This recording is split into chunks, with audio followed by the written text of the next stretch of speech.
This is Gerardo Del Rio with Resource Stock Digest. Joining me today, and I'm actually happy and honored to have him on, is the president of Mawson Resources, Dr. Nick Cook, and of course the chairman, CEO, and director, Mr. Michael Hudson, all the way from Finland. Gentlemen, good morning to you. Good morning. Good morning, Gerardo. Am I chopped liver now, am I?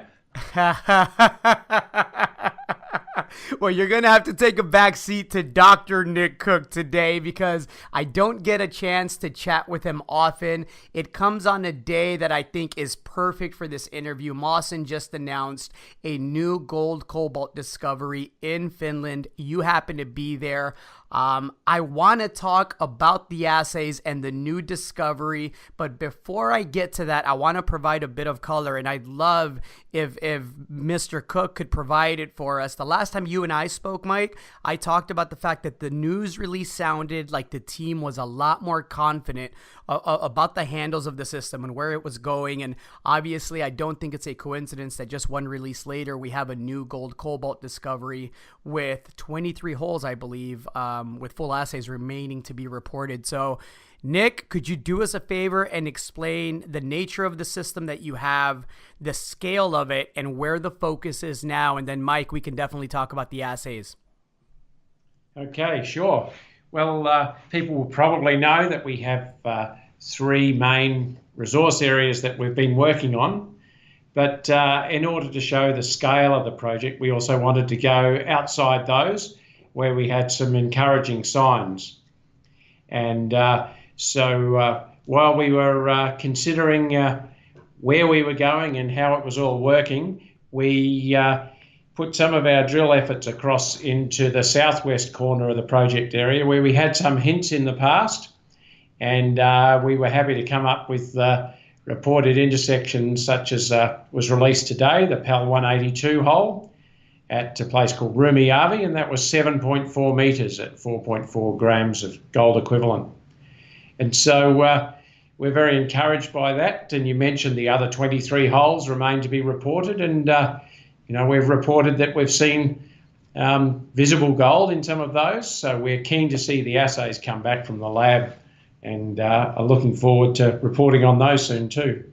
Excellent. You mentioned the 7.4 meters of 4.4 grams per ton gold equivalent. I think it's important to note that that starts from a relatively shallow area. It starts, I believe, at 86 meters or so? Yeah, that's right. So relatively shallow. And also you'll see in that press release there was one from the surface.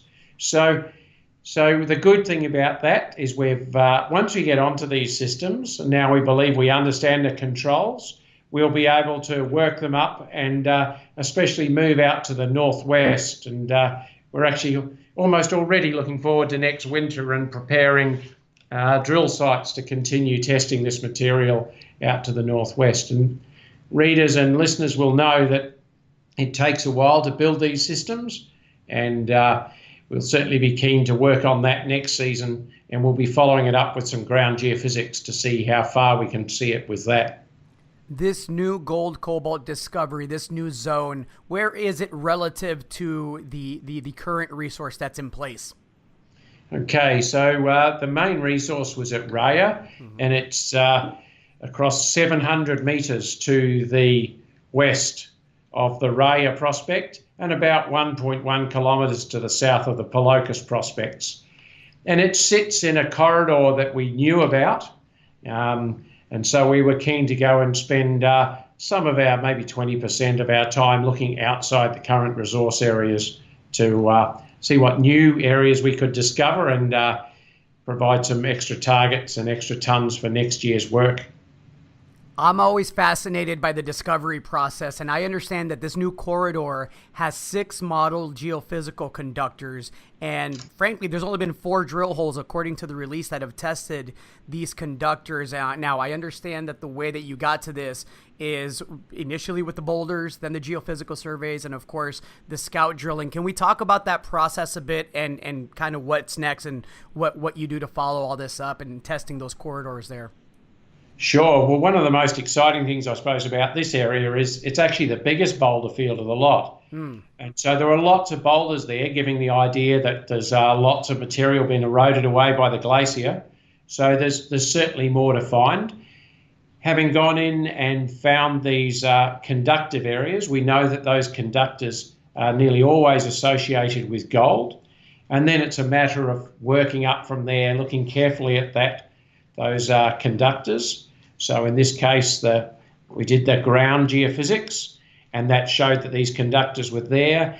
And you'll see from our other drilling at Pelocus and Raya prospects that once you understand where in those plates the gold sits, you can follow them out with some success.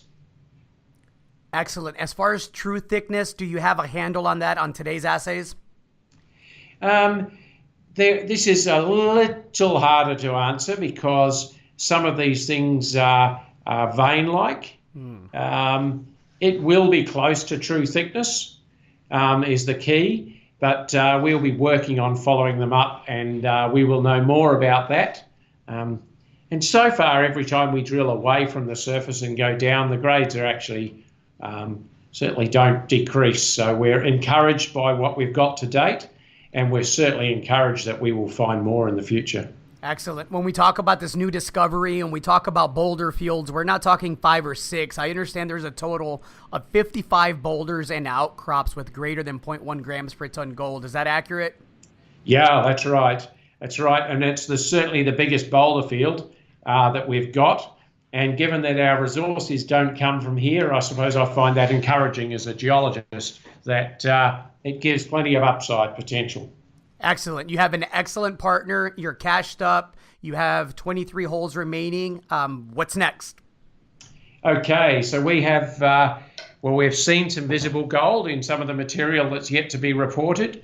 And as you mentioned earlier on, we've actually got a fairly clear idea of the really quite linear control on some of the mineralisation.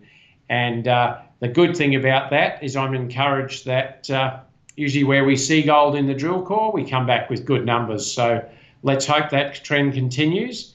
And I'm actually looking forward to writing the next couple of press releases because I've got quite a lot of faith in them. Well, I'm looking forward to having you and Mike back on for those. Mike, is there anything you'd like to add? One simple line, Gerardo: a legitimate discovery always keeps on getting better. Well done, sir. Well done. That's why you are the chairman. Thank you so much, gentlemen. I really appreciate the time, and I can't wait for the next set of assays. Neither can we. Take care. You too now. Thanks. Thank you.